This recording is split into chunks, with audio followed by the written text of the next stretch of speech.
Welcome back to Coach's Corner. I'm your host, Corey King, and I am here with RSU Women's Cross Country Head Coach, Matt Kennedy. Matt, pleasure to have you on the show today. How are you doing? Thanks for having me. Happy to be here. We're happy to have you here as this is an exciting time for women's cross country, but let's get right into it. Probably the toughest part about college athletics is being able to see young women come in and become full-time women, leaving the program, and trying to not quite replace them. That's in the word that we want to use, but being able to find a way to say goodbye to two great seniors that you had last year with Gloria Butts and Brianna Stennett DeAngelis. Talk about what that is, what that's like to having to deal with that every single year. It's hard. Those two especially were at RSU at the time longer than I had been at RSU.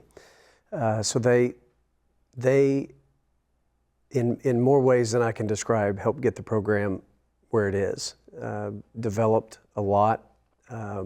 It's a special thing for me that both are school record holders for 5,000 meters, Gloria with the indoor school record, Bree with the outdoor school record, and both of them having almost identical times. It was kind of a poetic end to their careers. It's always tough, and I can only imagine, especially for you, when these people have been here just a little bit, a semester longer than you have, but who've impacted the program through their leadership, their mentorship, elevating the standard is such a benefit to have throughout any program. But kudos to them to being able to be a part of your program and help build into this year and the success that we've seen. Starting off the year with another successful RSU Distance After Dark, taking first place, and seeing this this event continue to grow and shape. Talk about what does that event mean to your program and the community involved in it? Well, it's been enormous. It's grown substantially. The first year we hosted that meet, it was college only in the morning. Then we transitioned it to the evening and added the high school component.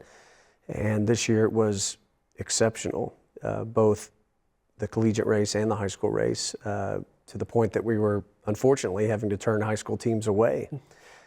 If you were to look at the high school state results, you'd see a majority of the teams that competed at the state meet were at the Distance After Dark event. And then on the collegiate side, it grew. In the women's race specifically, Missouri Southern entered the event, and in the preseason they were picked number 2 in the MIAA and number 25 in the nation. So that immediately got our attention, and we thought if we could compete with them, that would be a good indicator of what our season might be. And compete with them you did, and being able to take another championship of the Distance After Dark home. But what a wonderful event it is, being able to see young competition go, and then being able to see the collegiate student athletes compete as well. It is such a beautiful atmosphere at night. Obviously, traditionally, cross country races ran in the morning, so there's that uniqueness. And you do such a wonderful job of incorporating the community, different vendors there, music's there, and other student athletes from the Hill coming to support fellow Hillcats is such a beautiful thing. And definitely a huge kudos to you being able to put such a wonderful production on. Thank you, but as you know, we couldn't pull that off without the RSU community. The support we get makes that thing go. It'd be impossible without everybody. It would be tough. It would be tough. It was just a one-man wrecking crew, but obviously you set up, you break down, you do the whole shebang, and it makes it wonderful for us to be able to come in, do our jobs, what you need us to do, and keep it smooth sailing. So we definitely appreciate that. But obviously taking that momentum from that race and creating RSU history, being able to qualify for the big dance, the national race, and the NCAA national tournament, but also being able to place in fifth place in the Central Regional. Talk about how that emotion when you got the call and you found out that you guys are going into Sacramento to race in the NCAA championships. Mm-hmm. Well, it was a day. leaving the regional meet on Saturday, I was not sure that we had done enough. The last 3 years, we have felt like we were deserving of qualifying. 2 years ago, we finished 8th at the Central Region meet, and the Central Region qualified 7. The next year, we finished 6th. Okay, so we moved up, and the Central Region qualified 5.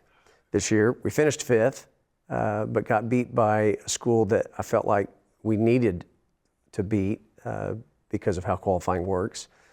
So it was a long Saturday night and Sunday trying to figure out, if we were going to be in or not. And then Monday, the selection day, we had practice that morning, and of course the girls are bugging me about what I think, if we're in or not. And I thought I had figured out that we weren't going to be in. So I met with them, told them there were a lot of tears. So we had that end of the emotion in the morning, and then by 4 o'clock or 4:30 or 4:45, whatever it ended up being, it was just jubilation. Yeah, well, that's beautiful, and I can only imagine the anxiety, the thrills, the highs and lows of trying to figure out, okay, did we do enough? Can I do the math to figure it out? Because it is such a complicated process that the NCAA has to do to figure out who's qualified and who's not. But regardless, what an opportunity for you and your program to make, RSU history. Obviously, our hashtag is Hillcat Legacy, and leaving a legacy that will, last a lifetime. So that's such a beautiful thing to be a part of. But it also has another component to it in recruiting. Talk about what this accomplishment does for your recruiting and moving forward for the Hillcats. Yeah, well, you would think it would help.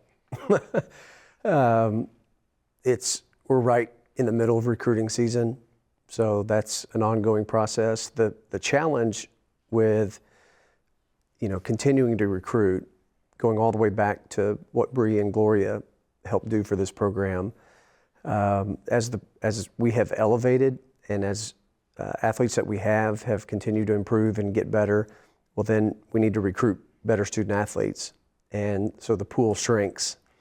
More people are fighting for the higher level athletes. So the better we get, in some ways, the more challenging recruiting becomes.